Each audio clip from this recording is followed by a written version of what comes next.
kind of bored.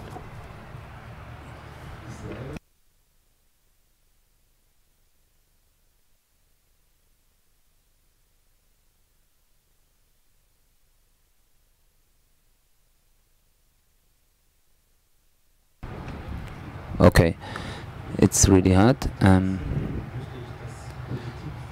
I'd like to talk about the field of politics, which is, I think, important to do so. The first question, is that real intelligence? This is a discourse we can talk about a lot philosophically. What is human? What is intelligence about? The word is in the world now, like the way to predict things which are based on data amount. We name it artificial intelligence. So in English it's a little bit more easy, because intelligence has several meanings in English. It can also mean like detection. The intelligent agency is not the assembly of the most smartest people of America, but it's just about collecting data and then draw conclusions from it. So I don't want to discuss whether this wording is correct. I don't mind too much. It's been used since the 50s as part of the computer science. There was this first workshop in Dartmouth about this topic, where people said we should start to research at artificial intelligence. In the Cold War, the people thought that there are computers that they can do a lot, so I'll write some program that translates from Russian to English, and then the Cold War will stop. But this took a little bit longer, and on the way we also realized that the problem is more complex than we originally thought. But the definition is as valued as indifferent. Is it like we thought that computers can do stuff that we thought only men can do, and we saw that like the best chess player is no longer human, and then people said, chess is too easy. Go will take ages, maybe decades, before a computer can do it, but it's already done. So on the way to define what's something that only people can do and that machines cannot do, we have reinvented and redefined the target. There's a strong interconnection to the cognitive science, like the understanding of what's going on in the brain, and we have simplified models for this. And we model those models in the computer, and then maybe we can understand what it is that makes us human, if we can like reproduce simplified versions of it with machines. And of course, along the way, there was stuff that was created that we are not really like thinking in our daily life. If I'm thinking about how can I go to the camp, my navigation software will use a big amount of data and then find the navigation points. And earlier on, people would do this with maps on paper, and for us it's like everyday business. If I want to know what the weather is like, I'm just using statistics on big data. If I start my navigation, or if I would have to reinvent navigation systems or weather forecasts, and if I would have to look for venture capital, I wouldn't say this is statistics. I would say it's artificial intelligence, or it's big data, so I can get more venture capital. So the good old KI is not inherently good nor old, but that's the wording that is used for it. So we have a knowledge, and we have to store it in databases, and then have to model it, and then all the rules we have to model it, and then explain it to the machine how the world is like, and that the world is everything that's the case. So we have rules like every human can die. Socrates can die. Socrates is a human, so the conclusion would be Socrates can die, is mortal. And if we would have all the rules like this in a world, in a big knowledge database, then yeah, at some point the universities and students don't have enough money to enter all that rules, and then there will be a rough time because there's no big show points, like the artificial research will come to an halt. But in the 19th there came a new way of looking at it. Instead of modeling our world, we will ask the computer to determine the rules of the world, and this was when neural networks were like the main aspect, and then machine learning came of it. That's the hip new artificial intelligence we talk about today, like the knowledge databases and explaining the computer how the world is like outdated. I think nobody's doing it anymore. I don't think that it's true. I think it's coming back, and people will realize that there will be a connection between those both, like forms of artificial intelligence. But right now the hype is on big neural networks. So we take a simplified model of the brain of the human with neurons, and the neurons get signals, and if the signals reach a threshold, then they fire, and at the end there is an image in the brain because of some certain signals like hit the eye. So we can model it to zeros and ones, and then simplified, very, very much simplified. This is a neural network. So please don't quote it in your master thesis in computer science. Go into detail there, but basically this is an electrical circuit, and I'm just grabbing some stuff from the resistors, and I'll just throw them at the circuit until the weights are all balanced, so that the signals are like looking the way I want to reach. So it's a very experimental process.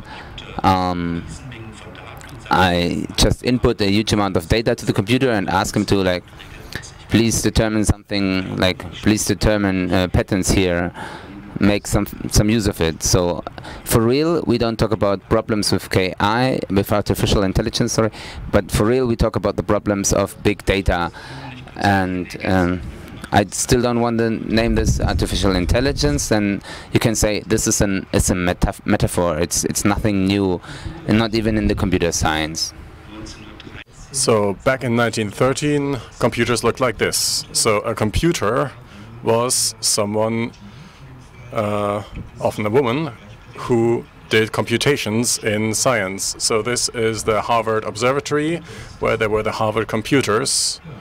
That was a group of young women who were great at doing maths and did all the calculations. And only later you started to call lifeless machines computers.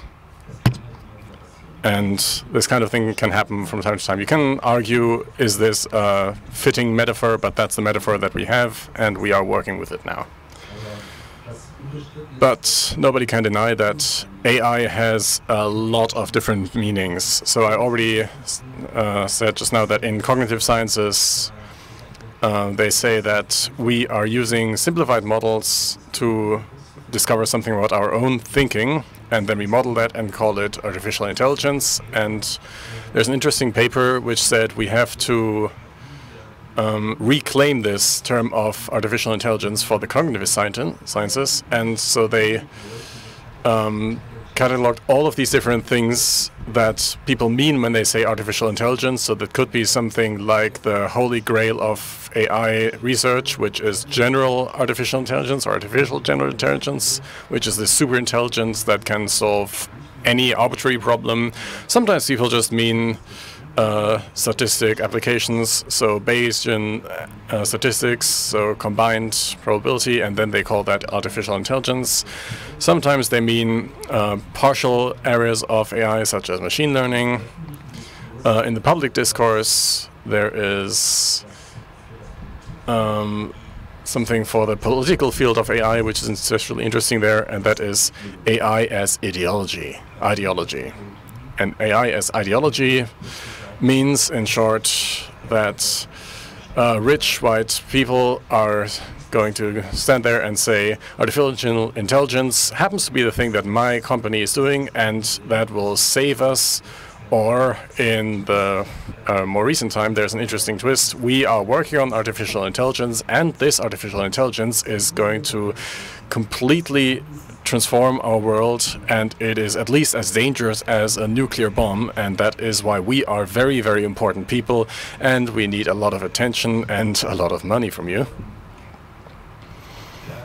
And together with this, if you are working with simplified models of human consciousness, then you end up with simplified models of society as well, such as every problem always has a technological solution, and if I'm in a privileged position or from a privileged background where I have some inheritance and used it to found my own company, then I might have learned you can always buy your way out of problems. And if there are any problems that are systemic in nature, if I'm being discriminated due to something I was born with, then that's not really a thing. It doesn't exist, because all white men don't have problems like that. And if you can't buy your way out of it, then maybe you don't have enough big data sets, and you can solve the problem like that instead. So AI is a terrible threat somewhere in the future, and you can start to paint science fiction scenarios of too powerful robots, but in the here and now, everything's fantastic because the rents are great because I can pay them.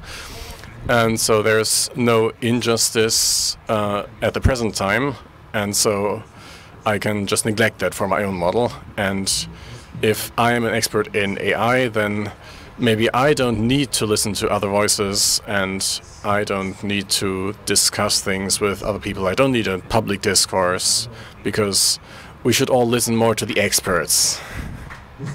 And experts know what's best for everyone. And the worst iteration of this goes into a direction that could always be called techno-fascism. So it starts very softly. There's a movement called effective altruism, which is rich founders in the US who say we have too much money, we want the world to become better, but it's supposed to be profitable, it's supposed to have impact. So how can I invest my money to have the best return on investment? And then following from that, also often in this effective altruism bubble, there is the term of long-termism. So we are looking at the very long-term problems, the future generations, which sounds great at first. You should do that, definitely. We have responsibility for future generations, but if it's about we saying that we have to further the goal of humans immigrating into space and maybe not worry about the effects of climate change or systemic injustice and discrimination in the here and now, and that's a bit of a problem. And in the most extreme form, only a few people in the bubble follow this, but there is an ideology called dark enlightenment. So enlightenment is, well, you know what enlightenment is, and there's light in there, and that is supposed to be darkened again, so reverse the enlightenment. There's an author called Curtis Yarvis, who publishes as Mencius Moldbug. So, yeah.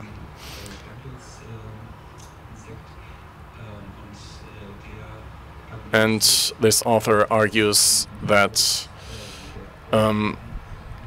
the Enlightenment and abolishment of monarchy and ideas like equality and human rights, the problem started with that.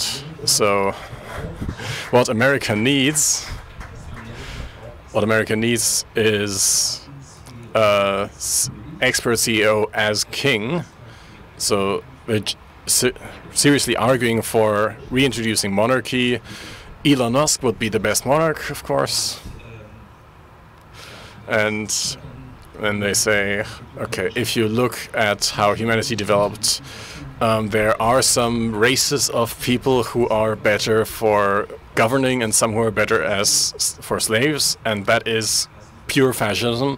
And there are some circles in Silicon Valley who are dealing with the future, who are following this, and some of them say, okay, this is one crazy person with a blog, but that is someone who is seen on parties by Peter Thiel and seen as an influence there. So as AI as an ideology, we should talk about that. Also, what is being done with artificial intelligence is not free of evaluations. So image classification is performant, is something. So computers can really good detect items on images. This is one of the most interesting areas of the research of artificial intelligence. You have a picture, and then you ask so many different shapes in the picture that next time a banana on the picture will be recognized. This is how it looks like in practice. There's an artificial intelligence application that I like a lot. It is used and developed by colleagues of mine. It's about detecting if vandalism took place in Wikipedia, and something like this or similar, the internal data structures of artificial intelligence applications might look like.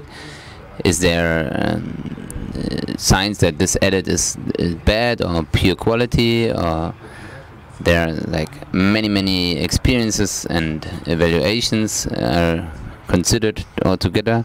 Vandalism, for example, can be at this time there was a break in school, and with a certain likelihood between 1 and 0.0, and then the combination, the likelihoods are combined, and using the base equation, we can try to figure out, is this more looking like a vandalism or is it looking like a legit edit? So we can let the computer decide. It could be something like a first filter that admins will have, like a tool they get. So they have very clear cases are displayed to them, and they just have a small quick look at them, and then they can detect it really quickly, and then they have enough time to look into the more complex cases.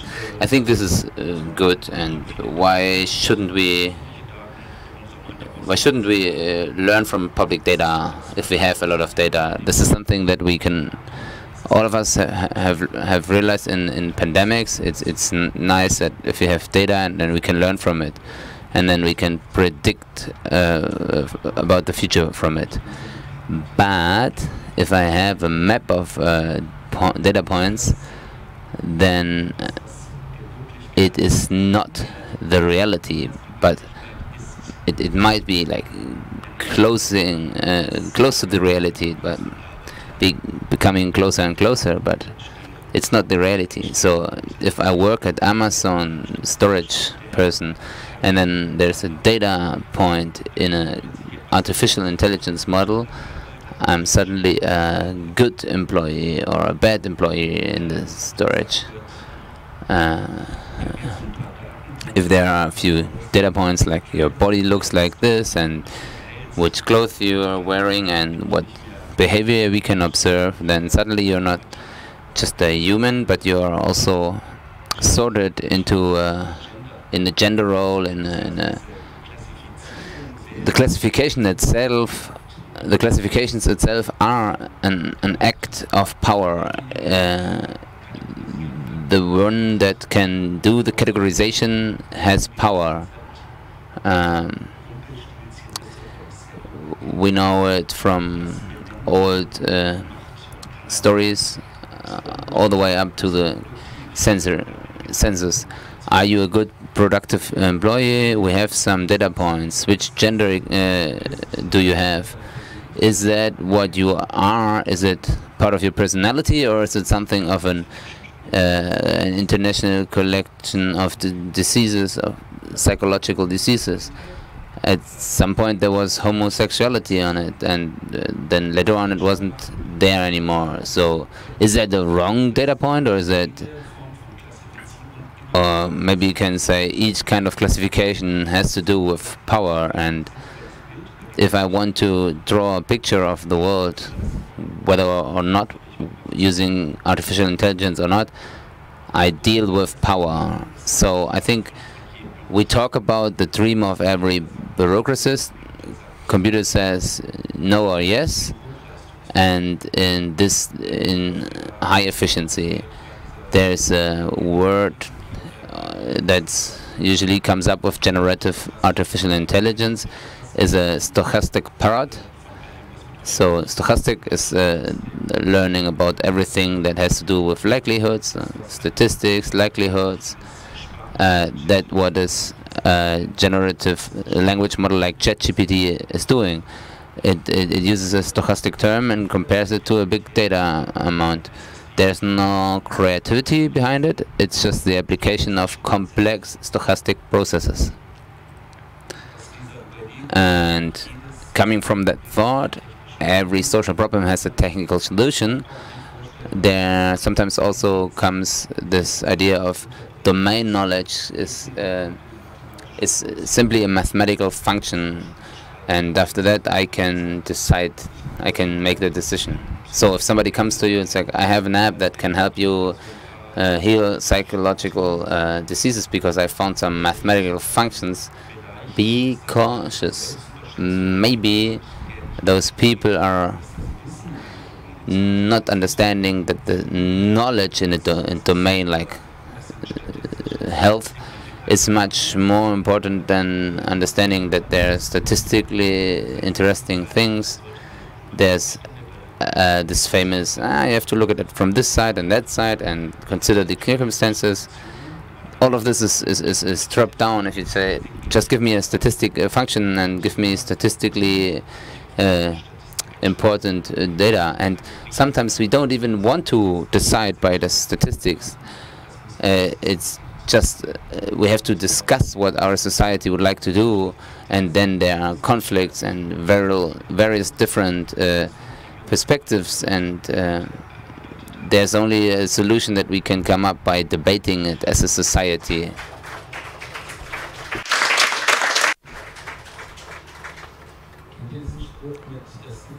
Do you know that saying of there's no cloud, there's just other people's computers? There's no AI, there's just invisible work of other people. So my favorite image source for everything related to AI is better images of AI. So this is an initiative by designers who said we are sick of articles about AI almost being illustrated with this weird silvery woman with a futuristic background, or there's just lines of code. Let's visualize how it actually is. And to do pattern recognition, to have AI, you need tons and tons of test data to tell the computer, okay, this is how it is, and then go learning how to apply this to the next case. And all of this test data has to be labeled correctly. This is manual work. So to have a correct set of data, real people in the real world have to make sure that this test data set is clean. So I find this visualization of what AI is very nice. So there are people sitting there and annotate test data. Sometimes under precarious conditions. So in Kenya, this year there was the first union of so companies like OpenAI that make ChatGPT, they paid about $1.50 for test data labeling. So people thought we need some kind of country where people speak English, but where people will be happy with an hourly rate of $1.50.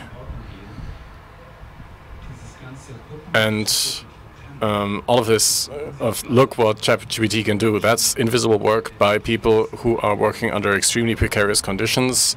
150 of them who worked for ChatGPT and content moderation in other social networks. They unionized in Nairobi and said for the first time, this is us, the people who are doing this invisible work, cleaning up the data dump, and we want to act collaboratively and work for better working conditions, fight for better working conditions.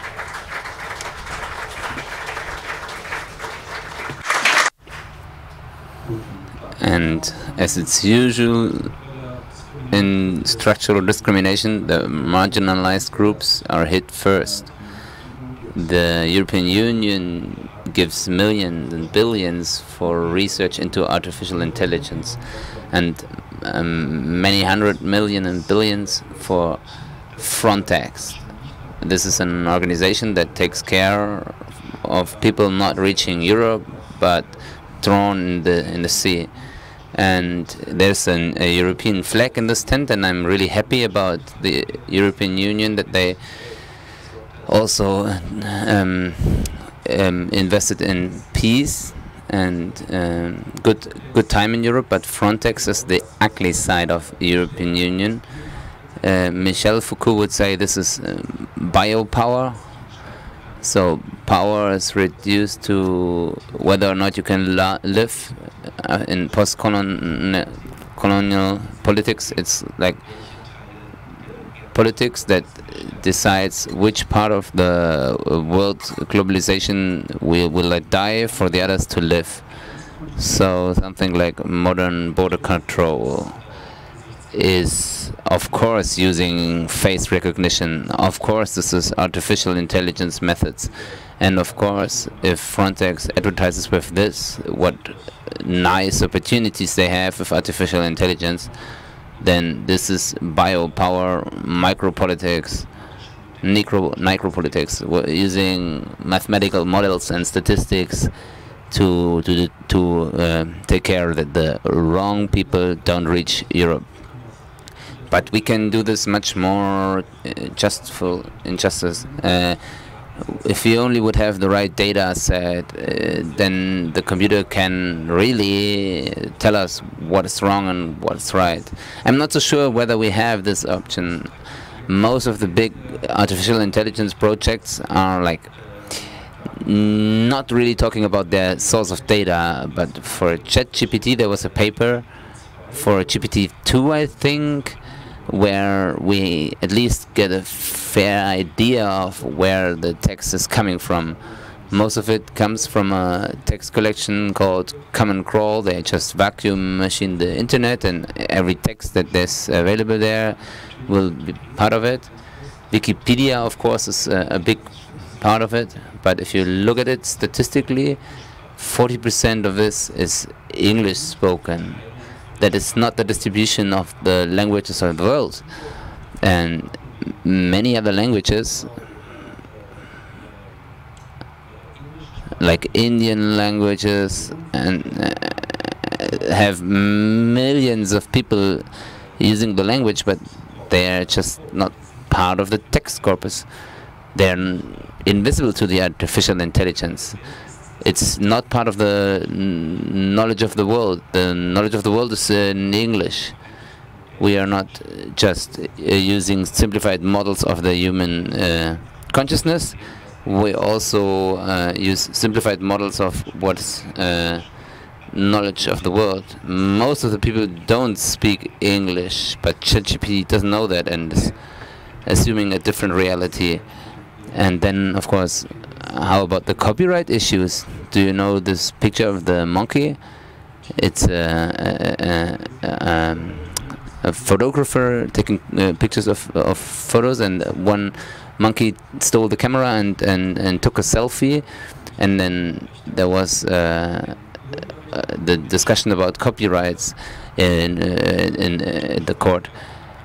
Usually, man can only human can have copyrights. So the monkey is, like, if it comes to law, a thing.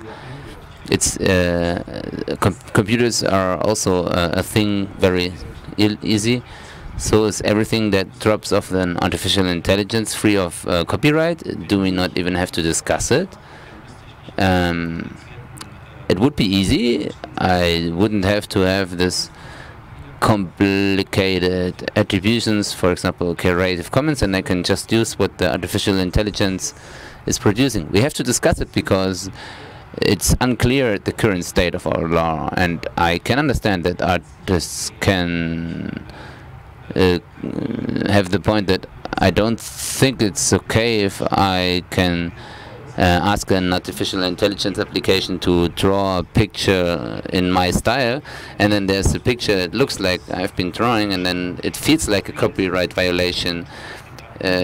So the debates are really important. We have to talk about it. There will people who enjoy juristic discussions will have a lot to do about it. And then we have to talk about the costs.